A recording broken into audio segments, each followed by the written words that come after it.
Olá, pessoal! Estamos de volta para mais uma aula do nosso módulo de conceitos básicos do nosso curso de Teoria da Computação.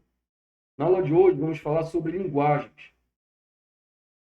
Então, o que é uma linguagem formal? Então, a linguagem formal é um conjunto, vejam aí, ó, o conceito de conjunto, que pode ser finito ou infinito, de cadeias de comprimento finitas formadas pela concatenação de elementos de um alfabeto finito e não vazio. Então, veja aí, o conceito de linguagem formal está totalmente relacionado com o conceito de conjunto. Sendo que as operações do conjunto também nós podemos aplicar, né, aqui sobre as linguagens. No caso, a união, a diferença, a interseção e etc. E ainda outras operações, tais como a concatenação e os fechamentos, que são fundamentais para definir e estudar as linguagens formais. Então, aqui um conceito importante que a gente tem que ter em mente é o conceito de cadeia vazia e de conjunto vazio. Né? Note que há uma distinção entre esses dois conceitos, de cadeia vazia e conjunto vazio. Né? E aí eu também tenho aí no conceito de conjunto que contém apenas cadeia vazia e o conjunto que contém apenas o conjunto vazio. Então, a cadeia vazia, representada por epsilon, é uma cadeia com comprimento zero. Tá? Então, veja que cadeia vazia está relacionada efetivamente a uma cadeia, um conjunto de símbolos ali, ou seja, é uma cadeia que não contém símbolos. Né? Já o conjunto vazio é uma linguagem vazia, que não contém nenhuma cadeia dentro dela. Agora eu posso ter aqui conjunto que contém apenas uma cadeia vazia. Né? E aí eu represento por essas chaves aí, o epsilon aqui dentro, né? E aí eu tenho que essa é uma linguagem que contém uma única cadeia, que é a cadeia vazia. E também tem um conjunto que contém apenas o conjunto vazio, né? Ou seja, é um conjunto que contém apenas o elemento que é o próprio conjunto vazio. Então veja que o tamanho de uma cadeia vazia e o tamanho de um conjunto vazio vai ser igual a zero. Já o tamanho de um conjunto que contém apenas a cadeia vazia e o tamanho do conjunto que contém apenas o conjunto vazio vai ser igual a 1, porque cada um vai ter ali no máximo um elemento. Ok? E aqui eu queria mostrar para vocês a relação que existe entre alfabeto, sentença e linguagem. Então, o alfabeto ele é um conjunto finito de símbolos, não vazio, e a cadeia é a justaposição finita desses símbolos que pertencem ao alfabeto. E o que seria a sentença? Na verdade, a sentença ela é uma cadeia, só que é uma cadeia que pertence à linguagem, porque eu posso ter uma cadeia que forma os símbolos, né, que tem os símbolos do alfabeto, mas essa cadeia pode não pertencer à linguagem. Se essa cadeia pertencer à linguagem, então eu digo que essa cadeia ela é uma sentença. E o que é a linguagem? Né? Portanto, ela é uma coleção de sentenças sobre um dado alfabeto. Né? É uma coleção de sentenças sobre um dado alfabeto. Então, esse mapa aqui mostra exatamente a relação entre símbolo, cadeia e linguagem. Então, o símbolo ele é o item de uma cadeia. E uma cadeia é constituída por uma sequência de símbolos, sendo que o símbolo, né, ele é um elemento de um alfabeto que possui um conjunto de símbolos. Tá? E a cadeia? A cadeia é um elemento de uma linguagem, né? Ou seja, nesse caso, quando a cadeia é o elemento de uma linguagem, a gente diz que essa cadeia é uma sentença, e essa linguagem, então, é formada por um conjunto de sentenças, por um conjunto de cadeias. Okay? E aqui eu tenho uma outra forma de mostrar essa interação entre símbolos, alfabeto, cadeias, sentenças e linguagem. Então, aqui eu tenho símbolos, que são aquelas unidades indivisíveis, né? A, B, por exemplo. Aí eu tenho o alfabeto, que é um conjunto finito, não vazio de símbolos. Então, eu tenho o alfabeto AB. E aí eu posso, a partir desse alfabeto, produzir, pela concatenação justaposição desses símbolos do alfabeto, diferentes cadeias, infinitas cadeias. Sendo que apenas algumas delas vão pertencer a alguma linguagem, né, a minha linguagem. Sendo que essas cadeias que pertencem à minha linguagem, nós denominamos de sentenças. Ok, pessoal? Uma operação bastante comum também de linguagem é a operação de concatenação de duas linguagens, x e y, que vai corresponder a um conjunto Z, né, formado pela coleção de todas as cadeias possíveis, de x e de y, obedecendo a ordem. Então, se eu tenho Z é igual a concatenação de x e y, então eu vou ter x e y concatenados, elementos x e y pertencente a x, y pertencente a y, né? dos elementos, ou seja, eu vou pegar todas as cadeias de cada linguagem e vou concatená-las. Tá? A concatenação do alfabeto sobre o próprio alfabeto é também representada por um conjunto potência, né? Lembro lá da aula de conjunto, que é representado por sigma ao quadrado. Generalizando, a gente pode ter esse conjunto ao quadrado, né, como sendo aqui essa potência, né, do alfabeto, como sigma elevado a i, sigma elevado a i menos 1 para todo i maior que zero. Okay? Então, vamos pegar aqui um exemplo para entender. Vamos pegar que o alfabeto aqui é ABC. Né? Então, se eu tenho aqui conjunto potência do alfabeto zero, significa que eu só tenho a cadeia vazia, né? Ou seja, por definição, eu só tenho a cadeia vazia aí. Se eu pegar 1, né? Eu tenho A, B e C. Se eu fizer elevado ao quadrado, vamos dizer assim, vou ter AA, BB, AC, BA, BC, CC, CA, CB. Né? Se eu pegar 3, de 3 em 3, eu vou ter AAA, AAB, AAC e assim sucessivamente e vai embora. Okay? Então, com base na última explicação sobre a potência, né, do alfabeto, a gente pode falar, então, do conceito de fechamento reflexivo e transitivo, que consiste em um conjunto infinito que contém todas as possíveis cadeias que podem ser construídas sobre o alfabeto dado, incluindo aí a cadeia vazia. Então, formalmente, o fechamento reflexivo a gente representa pelo sigma maiúsculo, né, asterisco. Ou seja, ele vai ser a união do sigma 0, do sigma 1, do sigma 2, ou representação mais formal, eu vou ter a união, né, do sigma i, onde i vai de 0 até o infinito. Então, o fechamento transitivo, geralmente o pessoal fala fechamento transitivo reflexivo ou também fechamento reflexivo transitivo, tá? Então, o fechamento reflexivo e transitivo, né, dado um alfabeto, por exemplo, aqui como 0 e 11, eu posso ter a cadeia vazia, né, ou seja, nenhuma cadeia, seria a cadeia vazia, 0, 11, 0, 11, 0, 0, 0, 11, 11, 11, 11 e assim sucessivamente. Portanto, toda e qualquer linguagem sobre um alfabeto poderá ser definida como sendo subconjunto do fechamento reflexivo transitivo. Ou seja, L, essa linguagem, vai estar contida nesse fechamento. Ok? Com base nisso, então, podemos definir o conceito de menor, maior e todas as linguagens. Menor é o conjunto vazio. Né? A menor linguagem de um alfabeto é o conjunto vazio, ou seja, a linguagem vazia ou a linguagem composta por nenhuma sentença, nem mesmo a sentença vazia. Tá? Já a maior linguagem é aquela linguagem que possui um conjunto de todas as cadeias W, tal que W pertence ao fechamento reflexivo e transitivo, né? Tais que W satisfaz simultaneamente um conjunto de propriedades. Okay? Então, nesse caso, a maior linguagem, de todas as que podem ser definidas sobre um alfabeto qualquer, vai ser L igual a fechamento transitivo reflexivo de P, sendo que P é menos restritivo. Né? Então, vamos ver isso na prática já já. E qual seria todas as linguagens? Seriam todas as potências, né, de 2 elevado ao fechamento reflexivo e transitivo, né? Ou seja, o conjunto de todas as linguagens. Né? Então, esse conjunto de todas as linguagens corresponde ao conjunto formado por todas as possíveis linguagens que podem ser definidas sobre aquele alfabeto. Né? Note que, nesse caso, o vazio pertence, ou seja, a linguagem vazia pertence a esse conjunto, né? E o fechamento transitivo e reflexivo vai pertencer a esse conjunto de todas as linguagens possíveis sobre aquele alfabeto.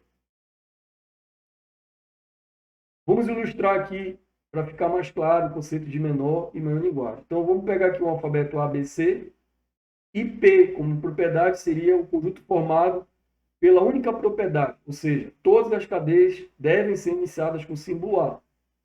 Então, qual seria a menor linguagem que pode ser definida sobre essa linguagem aí? Sobre esse alfabeto, perdão. Seria a linguagem L0, ou seja, a linguagem vazia, né? Sem nenhuma sentença. Tá? Aí eu posso também definir a linguagem L1, que é uma linguagem finita, e observa essa propriedade P. Começa com A, né? Ó, A, AB, AC, ABC e ACB.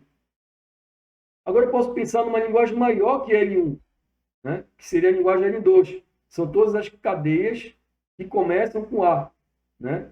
Aí seguidas de A asterisco, B asterisco e C, ou seja, que terminam com um C aqui. Agora eu queria chamar a atenção para vocês em relação a esse asterisco aqui, ó, né? A elevado a asterisco, B elevado a asterisco. Nós vamos falar isso um pouquinho mais para frente, mas eu já vou antecipar, provavelmente isso vai aparecer nos próximos slides, mas o que quer dizer esse asterisco? É o fecho transitivo, quer dizer, eu posso ter 0 ou mais A's, 0 ou mais B's. Então, veja que essa linguagem é definida como começa com A, então eu vou ter um A, depois eu posso ter 0 ou mais Azinhos aqui, depois tem que ter 0 ou mais Bzinhos, e depois tem que terminar com C. Tá? Veja que ela não é ainda a maior linguagem desse alfabeto, né? Que segue essa propriedade aqui de começar com símbolo A. Por quê? Eu posso ter uma linguagem como uma linguagem L3, que começa com A, e depois que começar com A, pode vir qualquer coisa. Pode vir AB, pode vir... Então, depois começa com A, pode vir um A, ou um B, ou um C. Essa vírgula aqui indica um OU, que a gente pode representar também por uma barra vertical, tá? Então, A ou B, A ou B ou C. E vejo que, novamente, aqui tem um asterisco. O que quer dizer esse asterisco? Que pode ter 0 ou mais, né? Então, pode ter nem o A, nem o B, nem o C. Mas pode ter vários A's, depois vários B's, depois vários C's, né? Ou pode ter B, depois C, depois A de novo. Mas sempre vejo que essa linguagem vai começar com A. Qual é a diferença, então, professor, da linguagem L2 para a linguagem L3? Porque ambas começam com A. Veja que, primeiro, na linguagem L2, ela termina obrigatoriamente com um C. E não necessariamente está na regra de P, terminar com C. Tem que terminar com C? Não. Pode terminar com A, pode terminar com B, pode terminar com C, né? Pode não terminar com nada, ou seja, pode ter só um Azinho, né? Okay? Então, essa linguagem L3, ela efetivamente observa aquela propriedade P. Então, L3 é maior do que L2. Tá? Ok? Então, essa linguagem L3, ela é a maior linguagem, né, dentro do alfabeto que obedece ou que segue essa propriedade P aqui. Okay?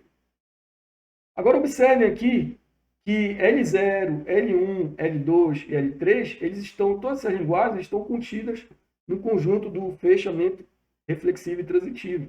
Né? Assim como todas essas linguagens pertencem, né, ao conjunto de todas as linguagens, né, que seria aqui representado por esse 2 elevado ao fechamento transitivo. Né? E observe também que em cima desse alfabeto existem outras inúmeras linguagens que a gente pode estar definindo. Né? O importante aqui é que a gente definiu que é linguagens que começam com a letra A, né? Começam com o símbolo A. Ok? Além do fecho transitivo e reflexivo, a gente pode definir também o fechamento transitivo, né? Que a gente vai representar por esse sigma mais aqui, né? Sigma maiúsculo mais. Né? Ou seja, que tem que ter pelo menos uma linguagem, né? Tem que ter pelo menos uma cadeia. Né? Ou seja, a cadeia vazia, ela não é aceita aqui. Tá? Nesse sigma mais aqui. A cadeia vazia, ela não é aceita. Né? Ou seja, tem que ter pelo menos uma cadeia que não seja vazia. Então, aqui como um exemplo, nós temos aqui alguns símbolos, né, do alfabeto. N, abre parênteses, fecha parênteses, mais, asteriscos, menos, divisão. Né? Então, qual seria o fecho transitivo aqui? Né? O fecho transitivo é reflexivo. Seria todos os símbolos, né? Todas as cadeias formadas pelo símbolo do alfabeto, incluindo a cadeia vazia. Né? Incluindo a cadeia vazia. Já o fecho transitivo são todas as cadeias, né, que eu posso formar em cima do alfabeto, menos a cadeia vazia. Tá? Então, o que seria efetivamente o fechamento transitivo? Seria o fechamento transitivo e reflexivo menos a cadeia vazia. Seria isso. Essa seria a definição de fechamento transitivo. Ok, pessoal? Complementação e prefixo ou sufixo próprio de uma linguagem. Então, vamos ver aqui que o complemento de uma linguagem sobre um alfabeto é tudo aquilo que falta daquela linguagem para chegar no meu fechamento transitivo e reflexivo. Né? Ok? É todas as cadeias que faltam para chegar no fechamento transitivo e reflexivo. Então, uma linguagem exibe a propriedade de prefixo ou de sufixo próprio sempre que houver nenhuma cadeia a ela pertencente que seja prefixo ou sufixo próprio de outra cadeia dessa mesma linguagem. Então, formalmente, ó, a gente pode dizer que prefixo próprio vai ser, não existe aqui um alfa pertencente a L, tal que beta é diferente do vazio, né? E alfa beta pertence a L. Tá?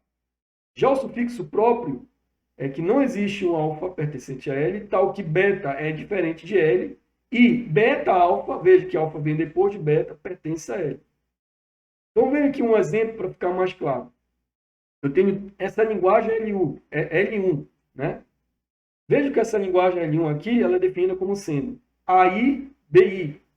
Então, é A, I, B, I. É na sequência, tá, pessoal? E I tem que ser maior ou igual a 1. Então, se o I, por exemplo, for igual a 2, então eu vou ter elementos que sejam A, maior ou igual a 2, né? Então, A, por exemplo, se for igual a 2, então eu vou ter a cadeia AA e a cadeia BB, certo? Se o I for igual a 2. Tá? Veja que aqui, essa linguagem, eu vou ter, por exemplo, a cadeia AB, né? Quando o I é igual a 1. Quando o I é igual a 2, eu vou ter a cadeia AA, BB. Quando o I é igual a 3, eu vou ter 3 A's e 3 B, então eu vou ter AAA, BBB e assim por diante, certo? Isso aí é uma linguagem finita, né? Veja então que essa linguagem L1, ela é prefixo e sufixo próprio, né? Porque eu vou ter ali essa condição aqui, né, obedecida formalmente, tá? AB aqui, ó, A, BB, A, BB, tá? Agora veja aqui, ó, que porque eu tenho no caso da L1, só para ser mais claro, mais preciso, eu tenho a mesma quantidade de A's. A quantidade de A's é igual à quantidade de B's. Então ela é ter fixo e sufixo próprio, né? Agora, observe que a linguagem L2, tá? Eu tenho que ter um A e depois eu posso ter um ou mais B's, né? Essa é a linguagem definida por L2. Então, tem que começar por um A. Então, veja que como eu tenho um A, depois eu tenho só B, B, B. Então, eu posso dizer que esse B aqui, esse conjunto aqui, que vem só B depois, começa com A e depois vem só B, a gente pode dizer, então, que essa linguagem é de sufixo próprio. Ok? O outro conceito aqui que a gente tem que ter em mente é o conceito de reverso de uma linguagem. Então, uma linguagem L1 é o reverso de uma linguagem L2, que a gente denota assim, L1 igual a L2 reverso, né? Quando as sentenças de L1 correspondem ao reverso das sentenças de L2. Ok? Então, formalmente, a gente escreve assim, ó, L1 é igual a L2R, que é igual a XR, ou seja, a cadeia reversa de X, né? Tal que X pertence a L2. Então, vamos pegar aqui um exemplo. Vamos supor que eu tenho essa linguagem aqui, finita, né? Vazio, A, AB, ABC. Então, o reverso dessa linguagem, que a gente vai chamar de L1, ele vai ser o próprio vazio, o A, porque o reverso de um símbolo é o próprio símbolo. Aí a B eu vou inverter, vai ficar BA, e o outro, que é ABC, vai ficar CBA. Ok? Então, esse é o reverso da linguagem. O conjunto, né, do fechamento transitivo reflexivo contém todas as possíveis linguagens que podem ser definidas sobre o alfabeto. Na prática, né, as linguagens de interesse são definidas como subconjunto próprio do fechamento transitivo reflexivo. Exemplo, vamos supor aqui que eu tenho o alfabeto N, abre parênteses, fecha parênteses, mais, que seria a soma, multiplicação, subtração e divisão. Vamos supor que esse aqui é o meu alfabeto, né? Que seria, por exemplo, o alfabeto para montar uma expressão aritmética, aí, por exemplo, com uma única variável. Né? Então, uma linguagem L1 vai estar contida nesse fechamento transitivo 1 e pode ser formada por cadeias que se assemelham às expressões aritméticas em uma linguagem de programação, como eu falei para vocês. Então, por exemplo, aqui, ó, o L1 aqui pode ter o próprio variável n, n mais n, n vezes n, né? Entre parênteses, n vezes, entre parênteses, n, abre parênteses, n mais n mais n, fecha parênteses, n. Então, tudo isso vai estar contido nesse fecho reflexivo transitivo, tá? Então, eu tenho algumas cadeias que pertencem a esse fechamento menos L1, por exemplo, que não vão pertencer, né, a L1. Então, por exemplo, aqui, que estão no fecho transitivo desse alfabeto aqui, né, mas que não estão em L1, que seria o complemento, né, de L1. Então, por exemplo, N mais mais, N vezes, e assim por diante. O próprio vazio, né, veja que aqui, o alfabeto aqui, não aceita, a linguagem não aceita o vazio, né, mas o vazio seria um complemento dessa linguagem para chegar ao fecho transitivo reflexivo, ok? Bom, algumas notações, alguns métodos aqui. Então, as linguagens de programação, né, elas correspondem ao subconjunto próprio do fechamento reflexivo e transitivo do alfabeto, sobre o qual suas cadeias são construídas. Então, o que ele quer dizer aqui? Que a linguagem de programação, ela é uma linguagem, assim como a nossa linguagem natural, né, nosso português, é uma linguagem potencialmente infinita.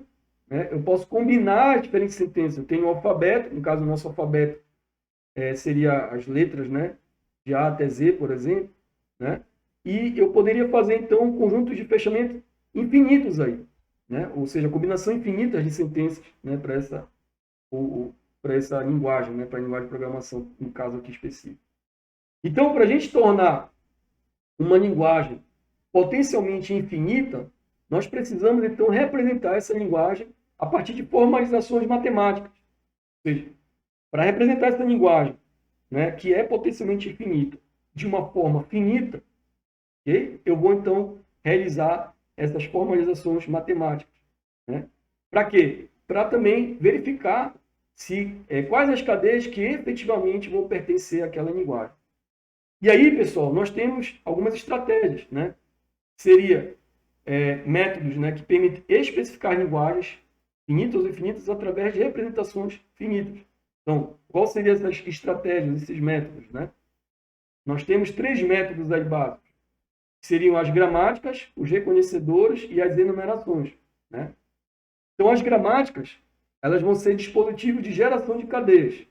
Então, a gramática, ela gera qualquer cadeia pertencente a uma linguagem.